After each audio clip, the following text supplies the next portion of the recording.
students, till now we finished with definition, meaning and features of dividend, legal provisions of dividend. Now in this video we will see about unpaid and unclaimed dividend. Now student, नाम में आ जाता है unpaid dividend यानी क्या, unclaim dividend यानी क्या. सी unpaid dividend यानी जो कंपनी ने डिविडेंड डिक्लेयर किया है पर अभी तक पेड नहीं किया, वो क्या हो गया, unpaid dividend. And unclaimed dividend यानी कंपनी डिविडेंड दे रही है, डिक्लेयर किया है पर शेयर होल्डर ने क्लेम नहीं किया है, तो वो क्या होता है, अनक्लेम डिविडेंड. पर अभी कब तक क्लेम नहीं किया तो उसके लिए कुछ पीरियड है, कुछ डेज है, तो वो हम यहाँ पे प्रॉपरली देखते हैं.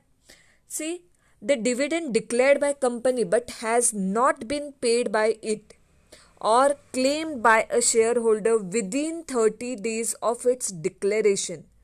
यानी कंपनी ने डिक्लेयर किया है पर 30 days के अंदर किसी ने क्लेम नहीं किया है या कंपनी ने पे नहीं किया है, तो उसे क्या बोलेंगे, unpaid and unclaimed dividend. Now there are some rules governing unpaid and unclaimed dividend. Let's have a look on that rules. Number 1, total amount of dividend which remains unpaid or unclaimed should be transferred to unpaid dividend account opened in a scheduled bank by the company. यानी जो भी dividend की amount है जो unpaid रह गई है, unclaim है, तो वो क्या करनी है, कंपनी को ऐसे ही कुछ भी यूज कर देनी है क्या, नहीं. तो वो कहाँ पे ट्रांसफर करना है, बैंक में, शेड्यूल बैंक में एक अकाउंट ओपन करना है जिसका नाम रहेगा अनपेड डिविडेंड अकाउंट. और ये जो भी अमाउंट है जो 30 days के अंदर क्लेम नहीं की गई है या पे नहीं किया है, तो वो सब कहाँ पे ट्रांसफर कर देना है, बैंक में.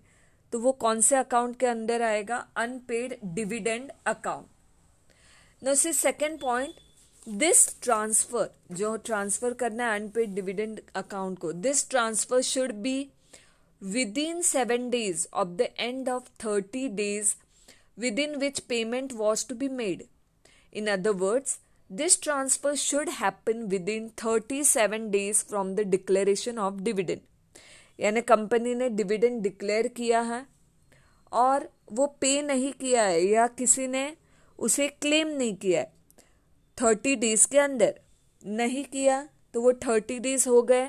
उसके बाद 7 दिनों के अंदर विद इन 7 days वो कहाँ पे ट्रांसफर करना होना चाहिए, to unpaid dividend account. Okay, this transfer should be made within 7 days. यानी 30 days हो गए, उसके बाद इमीडिएटली करना कंपलसरी है क्या, नहीं. तो एटलीस्ट कितने दिनों का गैप दिया है, 7 दिनों का दिया है. इसका मतलब क्या हो गया, जब कंपनी डिक्लेयर कर रही है डिविडेंड, तो वो डिक्लेरेशन डेट से लेकर 37 days के अंदर ये ट्रांसफर हो जाना चाहिए, अगर वो अमाउंट अनपेड है या अनक्लेम्ड है. Okay student, now see next point number 3. Within 90 days of transfer of amount in the unpaid dividend account, the company is required to put on its website or any other website as approved by the central government.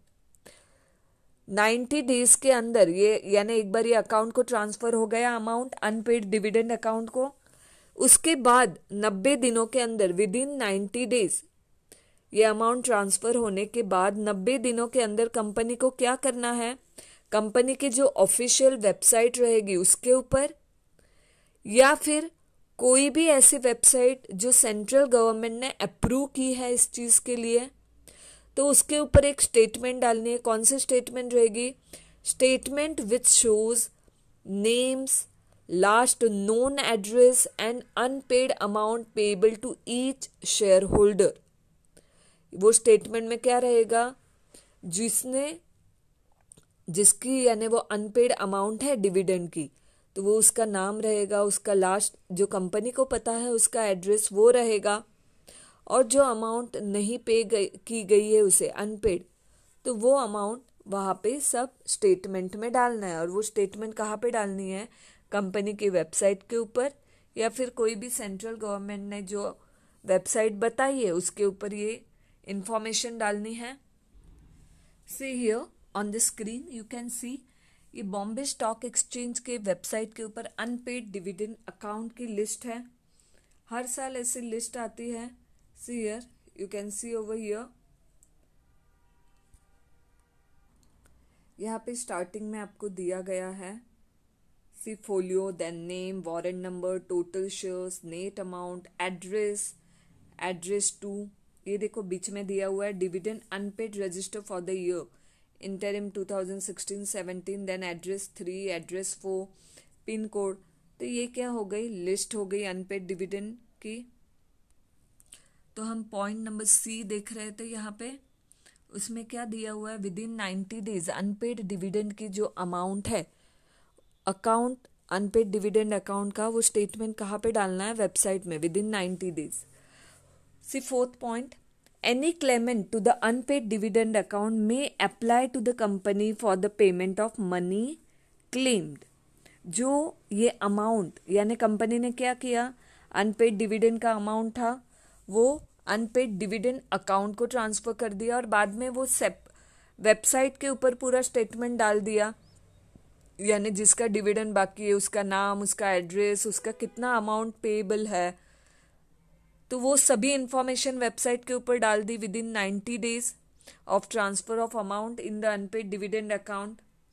अभी वो website के ऊपर देख के भी कोई क्या कर सकता है, क्लेम कर सकता है। Any claimant to the unpaid dividend account जिसका उसमें नाम है, तो वो अप्लाई कर सकता है कंपनी को for the payment of money claimed.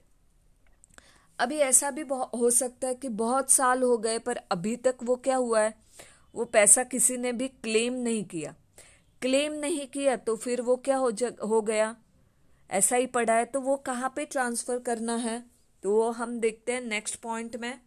से any amount in the unpaid dividend account of a company which remains unpaid or unclaimed for a period of 7 years from the date of such transfer shall be transferred by the company to Investors Education and Protection Fund, that is IEPF। यानी जो amount unpaid dividend account में transfer किया company ने, website भी डाल दिया, पर फिर भी वो अनपेड ही है। कितने सालों तक, 7 years तक है अनपेड, कंपनी के पास ही है, वो ट्रांसफर किया तब से।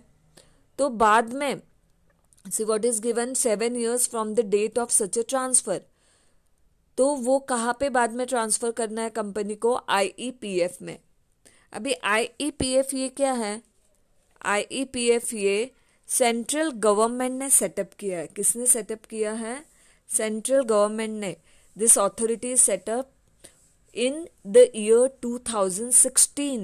2016 में ये सेटअप किया, एस्टेब्लिश किया है by the government of India only. It is for the promotion of investors' awareness and protection on the interest of the investor। Investor का ये जो डिविडेंड का पैसा रह जाता है तो फिर उनके प्रोटेक्शन के लिए ये गवर्नमेंट ने क्या किया है, सेटअप किया है। Any person whose unclaimed unpaid dividend amount has been transferred by the company to IEPF may claim their refund to the IEPF authority। तो अगर जिसका भी है वो पैसा, तो वो क्या कर सकता है, IEPF अथॉरिटी के पास फॉर्म रहते हैं, हर एक चीज़ के लिए अलग अलग फॉर्म रहता है। तो वहाँ पे वो फॉर्म क्या करना है, उनको जो क्लेम करना है, जिनको भी वो अमाउंट, तो उनको वो फॉर्म फिलअप करना है along with the required document. और वो लोग कहाँ पे सर्च कर सकते हैं, तो IEPF का पोर्टल रहता है, वो पोर्टल पे वो लोग सर्च कर सकते हैं। See here on the screen you can see this portal, Investor Education and Protection Fund Authority। ऐसा उनका पोर्टल रहता है। यहाँ पे लेफ्ट साइड में देखिए for investors how to claim, ऐसा पूरा प्रोसीजर दिया है वहाँ पे कि वो इसके ऊपर रजिस्टर करना है, कौन सा फॉर्म भरना है। फॉर कंपनी के लिए किस तरह से प्रोसेस करना है, तो वो राइट साइड में प्रोसीजर दिया हुआ है। यहाँ पे आप देख सकते हैं, यहाँ पे दिया हुआ है, देखो IEPF is for the promotion of investors awareness and protection of the interest of investors. This website is an information providing platform to promote awareness and it does not offer any investment advice और evaluation. यानी वो कुछ ऐसे share holders को offer करने के लिए नहीं बनी गई है ये वेबसाइट कि उनको इन्वेस्टमेंट का एडवाइस देने के लिए, पर उनका प्रोटेक्शन के लिए ये वेबसाइट बनाई गई है, ये पोर्टल बनाया गया है investor education and protection fund authority की तरफ से।